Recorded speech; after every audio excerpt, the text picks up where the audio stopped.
Hey friends, and welcome to the Happy Hour with Jamie Ivey podcast. I'm your host, Jamie, and I'm so glad you're here. Each week on this show, I invite a friend to join me, and we chat about the big things in life, the little things in life, and everything in between.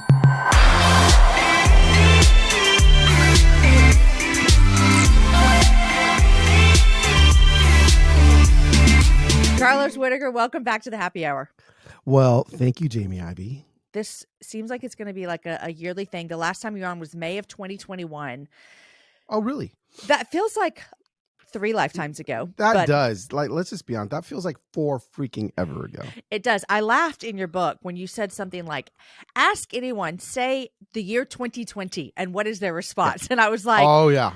That's Triggered. how I feel when I talk about anything past March of 2020. I'm like, oh, wow. What was that? I know. I feel like I think everyone's just finally like kind of pulling their head out of a hole, looking around, going like, okay, what just happened? I know. You know, I do find it interesting. When I read that in your book, it got me thinking what I would say about 2022, because here we are, January of 2023. We're turning over a new leaf, all the things. Yeah. And I feel like 2022 might be the first year that I don't go, oh my gosh, that was a beatdown. Do you feel the same way? I feel the same way. I mean, obviously, people's circumstances are going to, be able to guide that statement or whatever is that they say. But I think like collectively as humanity, I think we'd be like, you know what? It was okay. Like we didn't get another. It felt like 2021 was surprisingly rough, So whereas 2022 was like, okay, like we just kind of did it. Like, hey. Exactly. I know. Awesome. Like everybody kind of holds your breath. Here we go.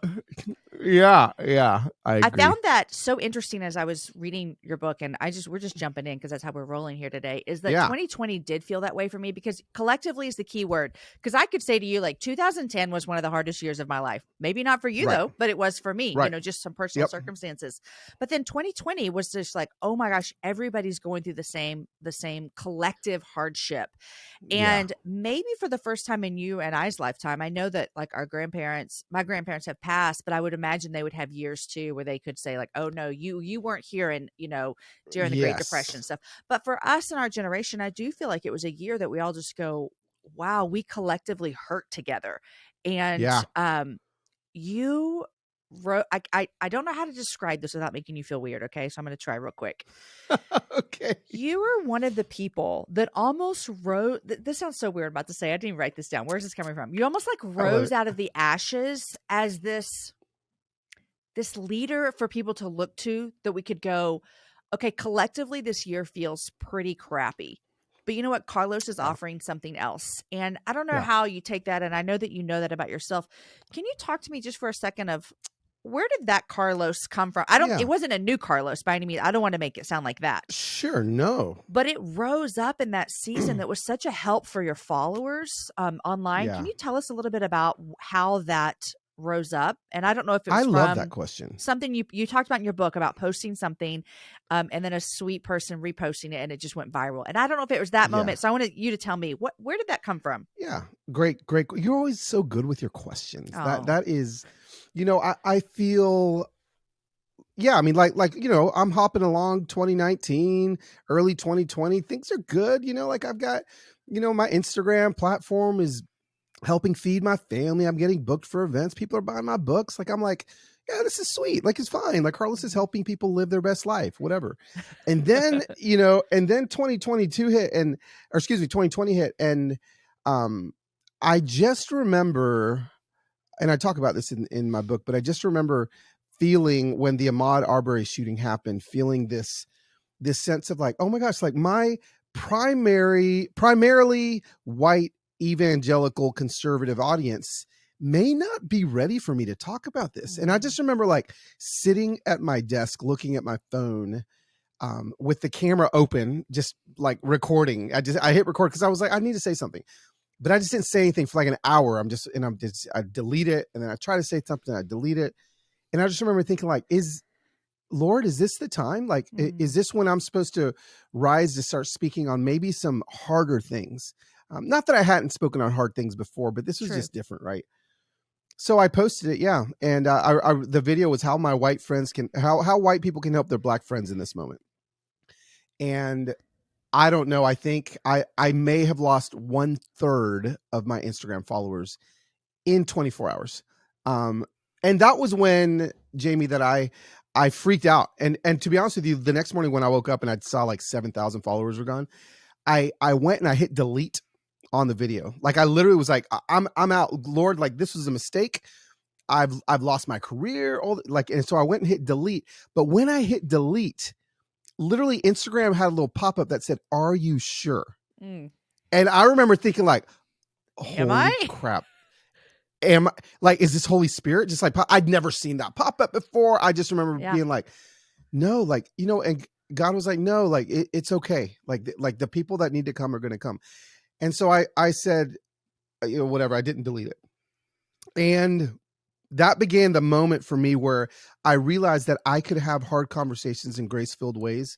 And a lot of people that maybe were triggered by other people talking about it weren't triggered by me talking about it. I was talking about my experience as a Black man in America in ways that were making white people that may have been triggered by other people. They were okay with me talking about it. And I thought, so then I started, I remember I started talking about COVID, and I started talking about, really everything that was hard that came. And people would come to me and say, Carlos, like, I've been waiting. It took you 2 days to write about this, but I've been waiting for your words. And because your words are the words that I feel like give me words. And Jamie, I don't know, man. I just leaned in and said, okay, well, Lord, apparently this is kind of the direction that you're going to have me go. And my followers, went from, I'd say probably 99% Christians to maybe 70%.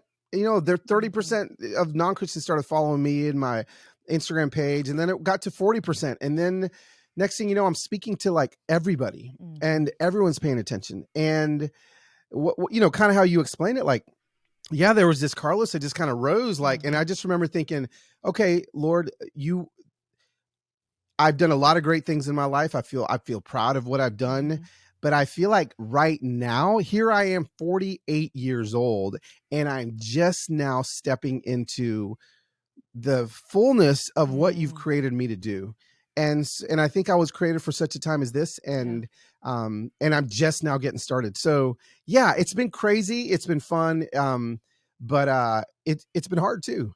And it's a lot of responsibility, but I can't imagine doing anything else or talking about anything else. Well, there's a whole conversation that I'd love to have with you that we're not going to have today about stepping into where you feel you're supposed to be at 48. That is so encouraging to people. And I want everyone to not miss that, because so many times we're like, I'm 25. I don't know what I'm doing. Oh, well, listen, sit back, sweet child, because you've got a while. But you mentioned it. You said that was a lot of responsibility. And this is what I want to ask you is, it is a lot of responsibility. And I want to ask you, how do you carry that weight? Because I would imagine that it does feel weighty, and you're trying to bring hope. And you released a book yesterday, How to Human. It's about hope, and we're going to talk about it. But how do you handle the weightiness of that? Yeah, I think I handled it poorly at the beginning. I think sometimes to handle weightiness, you just have to pick it up, and you just have to see how heavy it is, and you have to drop it if it's too heavy, and you have to say, okay, what am I going to do? I think of it like if I go to the gym, and the first time I tried to pick up 100-pound sandbag, and I picked it up, and I was like, I can't do this. But my trainer came over, and he's like, actually, if you lock your fingers together, and if you use your hips, and if you pull it this way. Now, what I could have done is I could have dropped it and been like, I can't, give me the 50-pound bag. And I just would have kept on the 50-pound bag. But when he came and he showed me how to do it, and then I did it, I was like, holy crap, I can throw a 100-pound bag over my shoulder. And so it was the same thing. So when I first picked it up, it was heavy, and I dropped it, and I hurt people's feelings, and I said some things I shouldn't say, and I just kept picking it back up. I was like, well, what if I hold it this way? What if I hold it this way? And next thing you know, I was like, oh no, I can hold this. Not only can I hold this, but I can show other people how to hold this. And that's really kind of what happened. I think by like the late summer of 2020, when I was primarily teaching on race in America on my Instagram page, like it kind of just became a thing that people were coming to. And, my Instagram followers went from, 25,000 to 15,000 to 50,000 to 60,000 and then suddenly, like, like, celebrities are posting my things that don't, just my talks. And I suddenly was like, okay, like I can hold this. I'm holding this well. Lord. And it really was a lot of Lord. It was a lot of Lord every morning, like, Holy Spirit, how do I address the topic at hand? And so, since then, it's what I do in the mornings, after I spend time with the Lord and spend time in the Word. I literally open up Twitter and I look to like trending topics and what are people feeling pain about this day? What is the pain point that humanity feels? And let's press in and let's talk about it. And so that's what I do. You just have to pick one because there's 1,000. Literally, there's 1,000. Like, Lord, help me pick one pain point. I know. I mean, listen, Jamie. Yesterday, I posted on my Instagram account. So, like it was just a little reel, 30-second reel about how like we can all live 15-second Hallmark movies every day. It's all you got to do is show somebody you love them in an unexpected way. That's what a Hallmark movie is. Sprinkle. It was like the most lighthearted. I'm telling you, like, I was like, I mean, I put Christmas music behind it. It's supposed to make people, somehow people were offended. Like somehow people got offended. And I'm like, this is, welcome to just post 2020 humanity. But yeah, people get offended by everything. But yeah, I just feel like I am just now barely stepping into, I think what, the next decade of my life. This is what I want to do. This is a space I want to be in. Like I speak now to probably 80% secular corporate audiences when I'm out on the road. Like I used to be the Sunday church sermon guy, and I still am. There's a couple churches that'll still have me. But I'm mostly speaking to non-faith-based corporate culture. And I feel built for this season. I feel built for, no, these people are coming to my book table afterwards in tears, wanting to know more. Yeah. And I'm like, yeah, sweet. Like I feel more like a missionary now than I ever have. And so I'm having a blast. Literally, that's the time in my life. I love it. And it makes me think that, your whole book is How to Human. And you mentioned just a minute ago that like you had to like make some mistakes and hurt some people's feelings at the beginning and figure this out. And to me, that's how to human. Like we're going to do this and we've got to learn how to do this together. You said when you were on my show in May of 2021, you said we've got to learn to not stand on issues, but walk with people. And that's what I think this is about. And, I find it intriguing, Carlos, and I want to hear your thoughts on this, is that I hope I don't get in trouble here. More secular organizations are wanting to have you come in and talk about how do we care for people and be nice to people and live in unity with people. Yes. Then maybe churches. I whispered it. Yes. I whispered it. You whispered it. You said it so kindly and so nicely, but let me say it. Then people can email me or DM me. But I literally have been uninvited. When I started talking about racism in America, I was uninvited by the majority of evangelical churches that would normally have me. And I was invited by secular corporate organizations that wanted to lean into this conversation. And Jamie, it broke me. I was pissed. I was angry. I love the church. I am a Holy Spirit filled, blood of the cross, power of the resurrection Christian, Jesus following dude. And my heart broke that suddenly, I was having conversations with pastors that were like, well, I'd love for you to come and talk, but like, there's just some people that follow you on Instagram and they feel like you're, and I'm like, oh my gosh. And so, yes, so there's that. But here's the other side. Okay. Here's the growth. Here's the healing. Since summer of 2020, and since angry church Carlos was like bitter and angry at the church, I got to the space where I understood why. And listen, churches, like the way we've set them up in America, you got to have a tithe to pay your mortgage of your building, to pay your staff. We've handcuffed ourselves up, right? And so I understand that, there's some big givers. I went to a church, a friend of mine in fall of 2020 spoke on the Ethiopian eunuch and how Philip went and found this black man who's from Ethiopia that was a castrated black man because he was a eunuch, right? So he was like a sexual deviant and a racial deviant. So I tell this story of how, listen, we've got to walk up to people that don't look like us, think like us, love like us, and, don't stand on issues, but walk with people. the 5 biggest givers of at my friend's church bounced, like they left.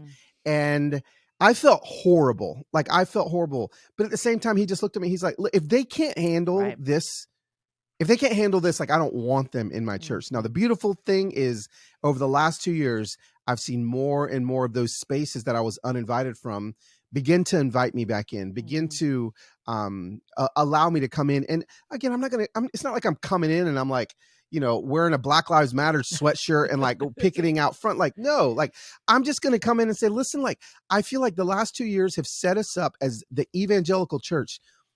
We are set up in the most perfect way to talk about how to love people that are unseen, how to be justice, how to do these things. And, yes, corporate America, the secular spaces were way quicker to that conversation than the evangelical space was. But you know what? Like I've done my therapy, I've done some inner healing, I've done some work, and me in the church, I still run camera 5 at my church here in Nashville, Tennessee. Every Sunday morning you come in, it's a big smoke and haze, lights, a lot of nationalist Christians that go to my church. A lot that aren't, but a lot are, but I love them. I'm going to walk with them. If I'm going to be the one saying, don't stand on issues, walk with people, then I got to be the one running camera 5 in a place that sometimes makes me uncomfortable. And so, so just to your point, listen, sorry, I went off a little bit there, but no, you're right. And I'm glad that you brought that up. And I think to your point too, we've seen a lot of progression in the last, 2 years, and hopefully we're going to continue to see that within church and North American church on these issues. Now, your book, it came out yesterday. Congratulations, by the way. Thank you. It is one of those books that I just wanted to keep reading. You're a great storyteller. And you know what? In case anyone's nervous, let me just tell them, you say up front in your book, like, I'm a Jesus lover. Jesus is the Son of God, fully man, fully God, died on a cross, all the things. And I love that this is you, Carlos, because you're like, here's what I believe, but you don't have to believe that to treat people well. And that's what you're standing on. So talk to me about how to human.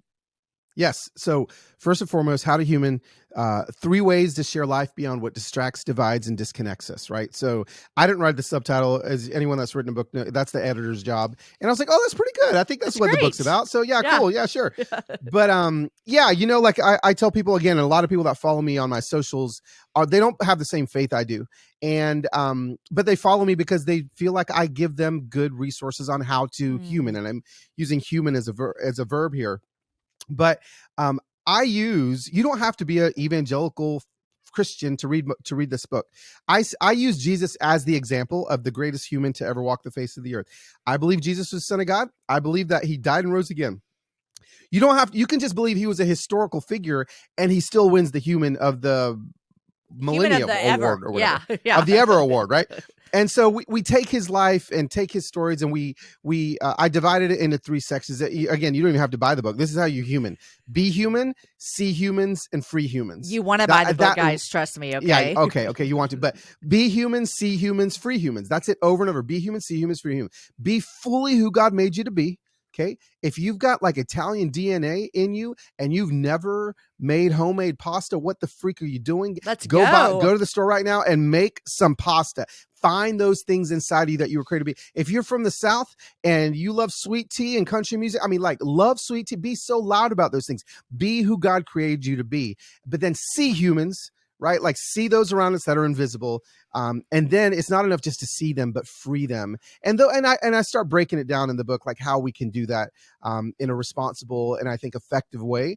But yeah, I'm really excited about the book. I feel like, as I've been traveling, like more and more spaces I go to, people are just tired of hating each other. Mm-hmm. People are tired of being told to hate each other. Yes, there's still loud voices in those spaces telling you that this person's the enemy. And I'm here to say, no, actually, like we can actually do this together. We can come together and do this human thing right again. So I'm not the expert on humanity in the book. Jesus is. I just start pulling some ideas from his life. You open up the book with a really beautiful story that I think kind of encompasses this whole idea. And you're a young boy getting your hair cut, and you can tell the story if you would like to tell it. It's early in the book. But I thought that starting off the book with that story was so beautiful because it did say, this is what we were created to do. So can you tell us that story? Yeah. I just feel like deep down at the core, maybe deeper for some people than others, but we were all created as humans to like help each other. Mm-hmm. And yeah, I tell a story of when I had my Gary Coleman afro. If you know me, I I have would no hair love to now. see a I picture can't. of this too. Yes. Okay. Maybe I can send you one. But I had my little Gary Coleman afro part. My mom would literally part it like different strokes. Like I'd have one little mini afro on the right side of my head and then a big one on the top. And anyway, so I'd go get my hair cut at this barber and at North DeKalb Mall. And I remember sitting there and it was actually a terrifying like experience for me. Like I called my mom when I was writing the book going, hey, can you help me unpack this and remember this? And I just will never forget like seeing this, like hearing screaming outside the doors of the barbershop in the mall and then seeing a man sprint by like holding a kid. And the kids, like maybe I'm making it up in my head if I remember, but like I remember the kid looking terrified. And maybe I remember that because his mom came next running, looking terrified. And then I just remember seeing like other people running by the window. And there were these men that were running by the window, not now I know, but chasing the guy that was kidnapping this kid.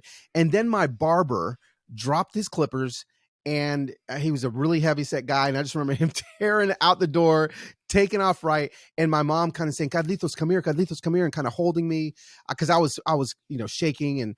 And then, we walked out and the cops caught the bad guy. They were interviewing all the people that helped. Apparently they tackled the dude.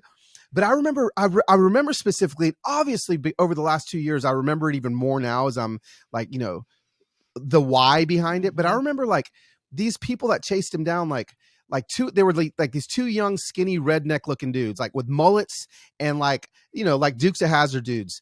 And then there was like, like a older, maybe 50-year-old black man with like moles on his neck. He looked like my uncle Denisio. I remember him. And I just remember like looking at all the different versions of people that chased after the bad guy. And now hindsight being 2020, we hate that word. I know I triggered more people when I said that, but hindsight being that, like now I look and I think like nobody, before they started running after the bad guy, like nobody was like, hey, before we chase this guy together, can we make sure we align with our theological convictions and our political opinions? And there wasn't a meeting. Everybody just dropped what they were doing and chased after to rescue this boy. And I start off the book that way because I want everyone to know that it is in us. It is right there. It is actually like a reaction. Like you go back to September 11th, same thing, right? September 11th, our reaction in 2001, our reaction wasn't to pull out phones that we, I don't think we even had them that point. Maybe I had a BlackBerry. I can't remember what it was, but our reaction wasn't like when we saw the tragedy to pull out our devices and write a summary as to who we think we need to blame. No, our reaction was to call each other. Hey, how are you feeling? Did you know someone in New York? How's it? We were just checking on each other. So like, it's actually like an instinct, like a human instinct and a reaction and a reflex almost like when you hit your knee at the doctor's and it pops up. It is inside of all of us. And so I wanted to start off the book with that story because I need everybody to know that everybody, no matter who they vote for or what they believe in their faith, like we're all human at the core and we all have this inside us because I believe that we were all created in the image of God who is a rescuer. And that's really built inside of us all. I loved the reason I wanted you to tell that story because I loved the way that it set up the entire book. And it just really, it was this visual that I could see myself and I could see your barber running. I could see the clippers falling down. I could see you running to your mom. Yeah. And you talk about, he came back and he was all sweaty. Like I could see that. And it made me think like, man, there are so many issues on the table in our country, particularly in America, where people think, well, I don't know if I can side with you because like I am like pro-life, but I don't know how pro-life you are. And so then we get all caught up and then we don't like them. And then we won't listen to anything that they say because we don't like that one thing that they said. And it was so very important. And I appreciate it so much how you started that book. And I think this is going to be a really great I wanted to say resource, but even more than that, a reminder almost like, because I believe, like you said, like we have this in us. And so it is just a reminder. And for those that are our age and older, we remember a day where we didn't have a smartphone and where we couldn't see everyone's hot take within seconds of something happening, or hear everyone's opinion. And so I think it's really beautiful. Carlos, you mentioned earlier that you're 48. You're heading into what you think is like exactly where God has put you. You're Yeah. also in some transition seasons. You've got teenagers. I have teenagers as well. And it's this weird spot in our life that we get to where our teenagers are getting older and getting close to leaving us, and our parents are getting older and getting sick. Yep. And it's this weird dynamic. And you've been really open with your social media followers about your dad's dementia and what he's been walking through. I would just love to hear from you on a personal level. How does that look like for you off of Instagram, walking with your dad and your kids and your wife and your family through a really difficult stage of life? Yeah, it is. It's a heavier stage of life now than I've ever experienced. Yes, I've been through heavy things. Mm-hmm. We all have been through heavy things. If you're 7 years old listening to this podcast, you've been through heavy things. But this season of life just feels weightier, right? It just feels like meatier and yeah, like it's a blessing at the same time. So my dad has pretty aggressive dementia. He, I don't know if he completely remembers who I am until I can know that he remembers who I am. Right. And then I see his eyes, his pupils get a little bigger, and it's like, oh, there you are.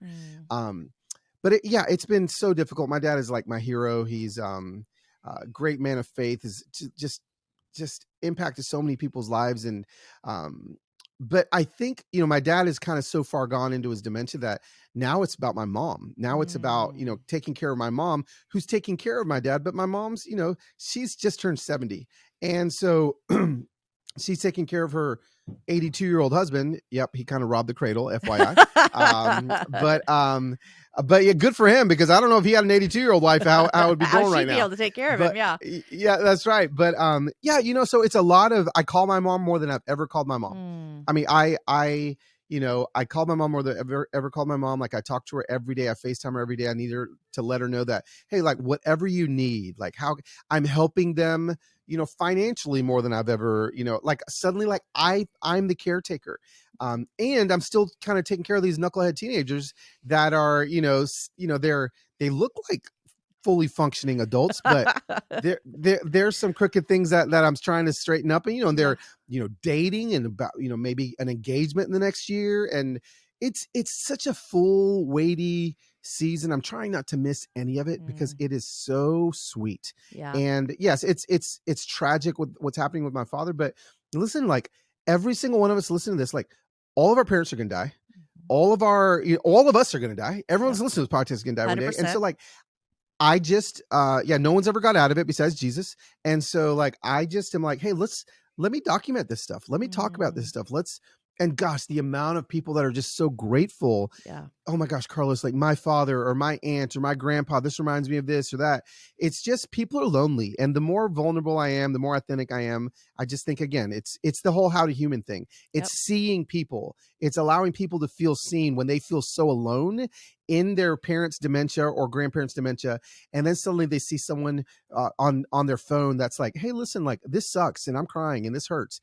Oh man, it helps people feel seen. And that's really what I'm trying to do. So, well, I'm grateful for you. And I know that we already talked about it, that it is a burden letting people into your personal life. And I'm sure that you would say the same thing that I always say is, like, you let us see what we see, and there's a million things behind the scenes that we don't see. Sure. And so, but I am grateful because I do know the help that you're doing. And it's interesting that you said about your mom, because when my grandfather, it wasn't dementia, but Parkinson's, and he was really sick for many, many years.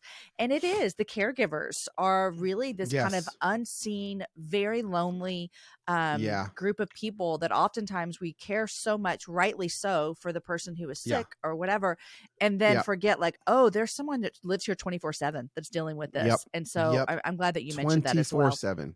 24/7. Absolutely. Love the caretakers. Find them, love them. Send them a Starbucks card. They need it. Carlos, I didn't plan on asking you this, but I would love to hear 2023. This is January 25th that we're airing. Your book came out yesterday. I'm so excited for everyone to get that. What is the most exciting thing you're looking forward to this year? Man, that's a great question. 2023. Here's a little sneak peek for the happy hour audience. I'm excited because I've got another book that I'm actually currently writing. Like, while I like, literally as we record this podcast, I haven't even released my next book. When people hear it, it'll be out yesterday.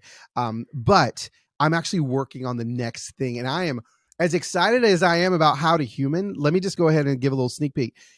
The next book, I basically did an experiment on how to. So it's almost like a How to Human experiment, and I disappeared for 9 weeks off of everything, off of all the socials, off of my phone.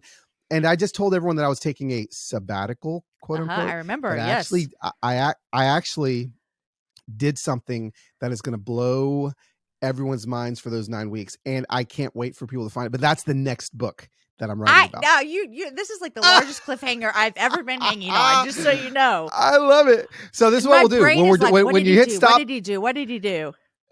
Oh yeah, when we hit stop on the recording, I'll tell you, but nobody else can know. Okay, that's for sure. All right, Carlos, I'd love to know, what are you reading these days? Oh my gosh, I am reading this right here. I've got it right behind me. Okay. The Benedict Option. Okay. By Rod Dreher, I think is his last name. And so he kind of goes into like the Benedictine practice, and he's way more conservative than I am, but I love to read people like that. And so I like this book because he's making me think about some beliefs that I struggle with sometimes. Not struggle with, but I have. And then hold on, there's one more other one that I want you to see. Oh yeah, this one. This one is crazy. So I just finished this one. It's called The Lonely Century. Okay. How to restore human connection in a world that's pulling us apart. We are the most connected we have ever been, and literally studies show that we are the loneliest we've ever been. So this book right here, mind blowing. You can there's an NPR podcast where I first heard about it, and so I'm sure if you Google it, you find it. But this is an incredible book. You know, I love that you're talking about that. I've heard recently another podcast talking about that as well. And we're not going to talk about this because we don't have time, but it just makes me think every time I hear these, like you're reading that book and you know, the stat that you just said, I always just think like, do we recover from this, or is this like a new normal? That's where I get like, and we're raising teenagers who have always known this. And then COVID happened where everyone, it's just like, what's life going to look like when we're long gone and our kids have kids? I don't even want to know. But anyhow, okay. You did say something. You said you were watching Welcome to Wrexham. Yes. I haven't seen it, but I want to. It's worth it. You love it? It is worth it. It is awesome. It turned like, first of all, I'm a huge soccer fan. Right. Like I know that about you. Season tickets to Nashville Soccer Club. Like World Cup nonstop. But what it did, this is the biggest blessing that show did for me, is it took everything I love about soccer and turn it into a story that my wife loves. Aww. And so now my wife gets it. And now she's like, hey, when we go back to England, like maybe we can like go to Wrexham. And I was like, yes, maybe we can, you know? So anyway, I love it. I love it. I've heard great things about it. Well, Carlos, I'm so grateful for the work that you're doing. And I'm excited about your next decade. I do too see that coming just like where you're supposed to be. Let's go. Let's do this. You guys, this book, How to Human, came out yesterday. You can get it wherever you buy books. Yep. Carlos Whittaker, grateful for you. Thank you. Thank you. Thank you. Thank you, Jamie.